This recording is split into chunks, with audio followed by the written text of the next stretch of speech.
시청자 여러분 안녕하십니까? LS홀딩스의 김선영 대표님과 전 미래에셋캐피탈의 윤장영 대표님 두 분을 모셨습니다. 우리 김 대표님께서 먼저 이렇게 시장 상황에서 평가를 좀 해주시죠. 네, 요즘 보면은 이제 1월 달에 한번 이제 네네. 외국인들 기관들 급하게 이제 연기금 포함해서요. 매도가 나온 이후에 시장이 좀 조용한 것 같습니다. 사실 지금 시장 상황을 보면은 이제 매수를 해주는 주체가 없어요. 이제 네네. 개인들만 계속 매수를 하고 기관들은 계속 매도를 하고 기관 특히 연기금이 위주로 된 매도가 계속 나오고 있는데 뭐 입물량은 제가 지난번에 한번 말씀드렸던 것처럼 2, 3개월은 더 나와야지 네네. 좀 해소가 될 것 같다는 말씀 좀 드리고요. 외국인들은 사실 저희가 항상 같이 얘기해왔던 대로 현재 환율 상황만 보면은 외국인들이 우리나라에 들어와야 되는 상황인데 아무래도 이제 숏이 지금 5월 달까지 안 되기 때문에 네네.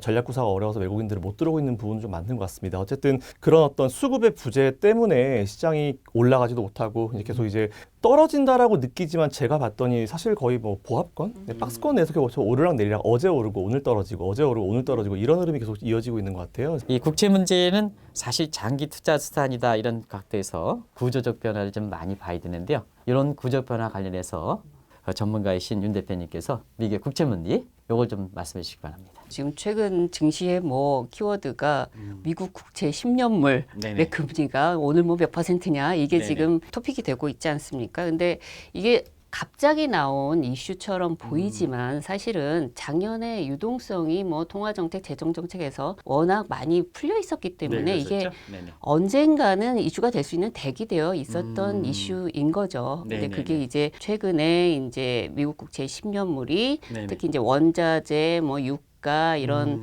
실물 가격하고 같이 이제 올라가니까 네네. 아유 이게 경기 정상화, 뭐 회복이 되면서 이제 한 번 더 나가서 이제 위험자산 선호가 이제 되는 이런 흐름들이 인플레이션에 대한 어떤 방어적인 흐름으로 연결되는 게 아니겠느냐. 그러면 우리가 예상했던 것보다 유동성 회수, 뭐 테이퍼링이라고 이른바 이제 부르는 이런 흐름들이 예상과는 조금 네네. 다르게 나올 수 있는 거 아니야. 하나는 금리 인상 시기가 예상보다 빠를 수도 빠르지 있는 거 않게. 아니야. 네네. 또는 향후 미래 금리 수준이 우리가 예상했던 것보다 높을 수도 있지 않는 거 아니겠느냐. 이런 불안감, 뭐 의심 이런 부분에서 나오는 것 같아요. 근데 뭐 다들 아시다시피 미국 연준에서는 지금 지속적으로 뭐 정책 금리에 대한 부분은 제로 금리를 유지하겠다, 뭐 시장 친화적으로 가겠다라는 시그널을 계속해서 주고 있지 않습니까? 네네. 그럼에도 불구하고 이런 부분들이 나오는 거는 기조적인 변화라기보다는 기대와 좀 이렇게 불일치되는 부분에서 오는 불편함?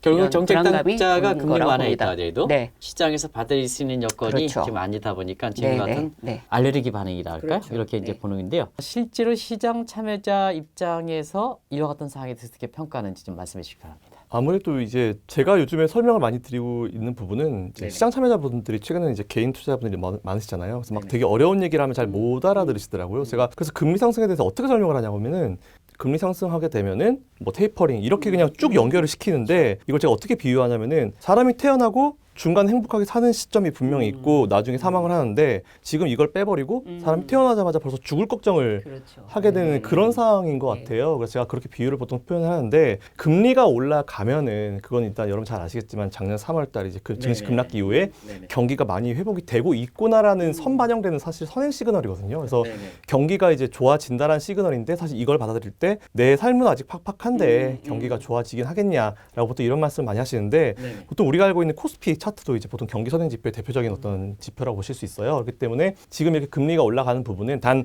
너무 빨리 올라간 부분이 사실 저도 좀 걸리는 부분이 있는데 지금 금리 수준이라든지 아니면 이제 금리가 올라가는 부분은 현재 상황만 놓고 봤을 때는 우리 삶을 놓고 봤을 때 이제 태어나서 행복한 시기를 사는 이제 중간 상황이라 보시면 될 것 같아요. 그래서 네. 이게 지나고 나서 나이가 들면 이제 어쨌든 웰 다잉이라고 하죠. 이제 잘 이제 죽는 그런 거를 갖다 우리가 고민해봐야 되는 부분이지 지금은 태어나서 우리가 행복하게 이제 지내야 되는 부분이고 이제 아직까지 사망을 생각할 때는 아니기 때문에 네. 증시 상황도 똑같은 것 같습니다.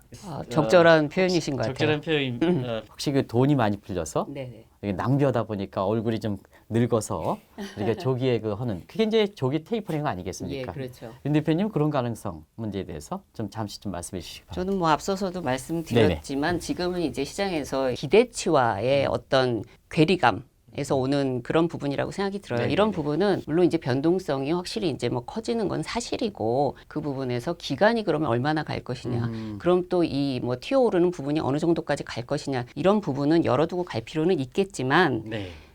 어차피 이 괴리에서 오는 거라면 이건 조정을 통해서 네. 시간이 걸리면 이거는 해결이 될 부분이라고 생각이 들어요. 그래서 미국 국채 이 부분이 장기 금리가 이제 올라가는 이 부분이 아까 대표님께서도 말씀하셨지만 뭐 좀 단기에 올랐다는 급등했다라는 이 부분이 상당히 이제 시장 참여자들한테 투자자분들한테 불편함을 주지만 지금 어쨌든 강세장이 쭉 이어져 오고 있지 않습니까? 네네. 그래서 이 추세적인 이 시장의 추세라는 부분에서는 리스크 요인으로 볼 필요는 없겠다라고 판단이 들고요. 그리고 이제 미국 국채 금리가 이제 왜 오르는가라고 했을 때 뭐 가장 지금 이제 기저적인 부분은 경기가 이제 뭐 백신도 지금 공급이 되고 뭐 이러니까 이제 경기가 이제 정상화되어 가는 흐름 어떻게 보면 시장에는 되게 좋은 거죠. 네네. 좋은 그 큰 틀에서는 이제 좋은 것인데 여기에 또 더불어 가지고 그동안의 재정 확대로 인해서 얼마나 이제 국채를 많이 풀어놨습니까? 그러니까 공급 물량이 많으니까 값어치가 떨어지는 거에 따른 이제 자체적인 어떤 또 금리 상승 그런 부분도 있고 네네. 그리고 그러면 예예. 그 행복한 시기를 좀 더 누려야 되는데요. 네네. 지금 불편한 게 있지 않습니까? 해소시켜야 행복한 시기를 더 오래 갈 수 있지 않습니까? 지금 장기채 금리가 올라가는 게 문제니까 이걸 안정시킬 수 있는 구체적 액션 플랜이 나와야 되지 않습니까? 김 대표님 그런 부분에 대해서 어떤 정책 수단이 있는지 좀 말씀해 주시기 바랍니다. 그게 시점 차이인 것 같습니다. 그러니까 코로나로 인해서 경제 상황이 아직 정상화되지 않았기 때문에 사실 연준 위원들 다 알고 있을 거예요. 돈을 풀면 인플레이션이 발생할 수밖에 없는 부분인데 사실 저는 개인적으로 인플레이션보다는 디플레이션이 더 최악이라 보는 입장이기 때문에 연준 위원들도 아마 이렇게 생각할 겁니다. 돈을 풀어서 인플레이션 어느 정도 감안하더라도 그러니까 돈을 어정쩡하게 풀어가지고 푼이 많이 하는 것보다는 그냥 조금 인플레이션을 우리가 버텨내더라도 확 풀어서 확 안정화시키는 게 낫다라고 사실 연준 위원들이 생각을 하고 있는 것 같아요. 그래서 저는 추가적인 정책보다는 지금은 뭔가 이제 우리가 상처를 치료하기 위해서 이제 약을 처음 바르면 되게 쓰리고 아프지 않습니까? 이제 그런 과정이라 보고 있고 결국은 이제 시간적인 부분이 해결해 줄 거라고 일단 보고 있는 입장이긴 합니다.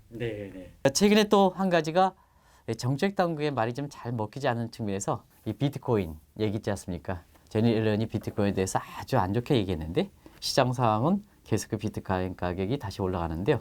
김 대표님이 비트코인과 관련된 이렇게 투자자 입장에서 그 어떤 체크 포인트인가요? 그런 걸 좀 말씀해 주시기 바랍니다. 네, 일단 뭐 저는 기본적으로 JP모건의 제이미 다이먼 회장님과 똑같은 입장입니다. 왜 비트코인을 화폐로 인정 못합니까? 하면 전 딱 하나 얘기합니다. 어제랑 오늘이랑 가치가 다른데.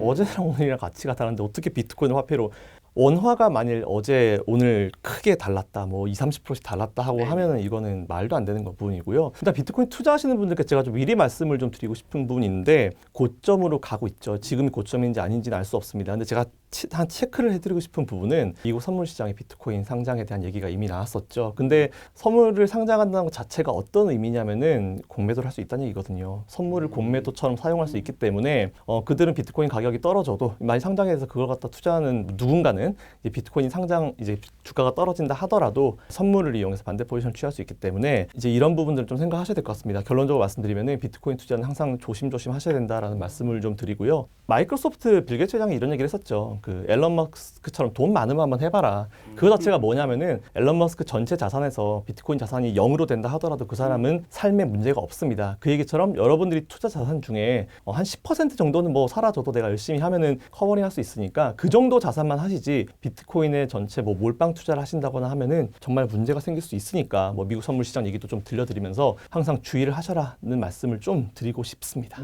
비트코인이라는 것이 지금 저희가 이제 뭐 어떤 최근 이제 투자의 어떤 대명사처럼 이렇게 되어 있긴 하지만 블록체인이라는 어떤 새로운 어떤 혁신적인 기술의 베이스를 둔 그런 부분이 그거에서 시작이 된 거잖아요. 네네. 근본적으로는. 그래서 시간이 가서 어느 시점이 돼서는 이것이 정말 저는 또 어떤 다른 영향력을 가져갈 수 있다고 생각이 들어요.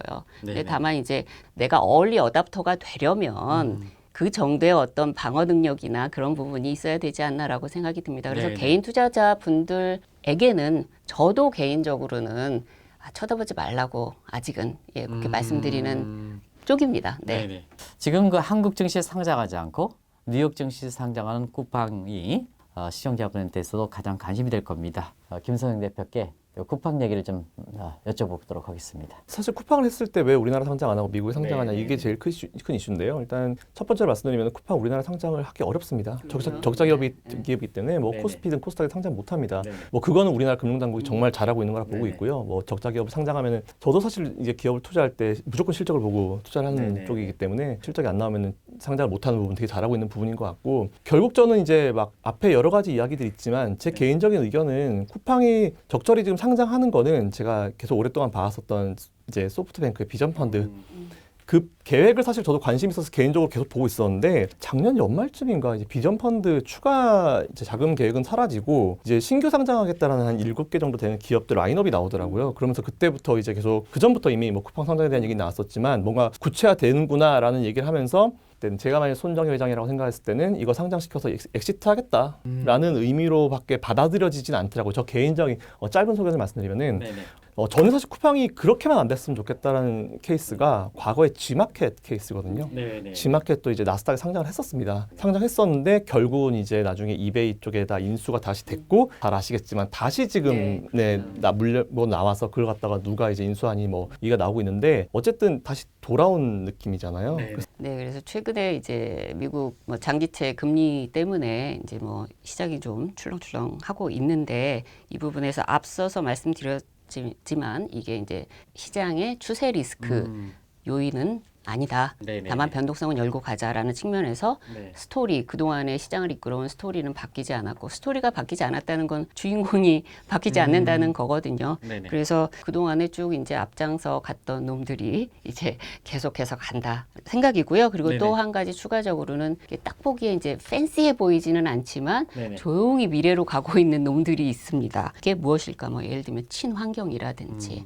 뭐 아니면 뭐 이 에이징 관련한 이런 부분들이라든지 이런 부분은 계속해서 주목해서 보셔야 될 것 같습니다. 저는 개인적으로 제 한국 코스피 3,580 정도는 가야 된다라고 보고 있습니다. 사실 근데 제 최근에 돈을 많이 풀면서 그 이상까지도 보고 있는데 중간에 잡음은 분명히 있습니다. 언제나 2003년부터 2007년도 대세 상승장 뭐 몇 배가 올라가는 그 상승장 속에서도 단기 고점 대비해서 지수를 10% 혹은 20% 밀어버린 게 제가 보니까 한 3개월마다 한 번씩은 나오더라고요. 그래서 그거는 우리가 이제 이겨내야 될 부분인 것 같습니다. 그렇기 때문에 지금 뭐 괜히 이런 저런 이슈 때문에 여러분들이 투자를 꺾으실 이유 하나도 없고요. 오히려 이럴 때 이번 분기 실적 잘 나온 기업들 한번 체크해 보시고 여러분들이 가지고 계신 실적들 잘 나왔는지 체크 한번 해보시면서 그냥 아예 묻어버리시고 본업에 집중하시는 게 좋을 것 같다라는 그런 의견 드리겠습니다. 네. 참고로 1분기에 매크로사이드의 성장률과 그다음에 1분기에 기업들 실적이 4월 달에 발표됩니다. 그래서 이런 거 확인하시고 두 분의 견해대로 너무 이런 문제에 흔들리지 마실 것을 두 분이 강조해 주셨습니다. 이것을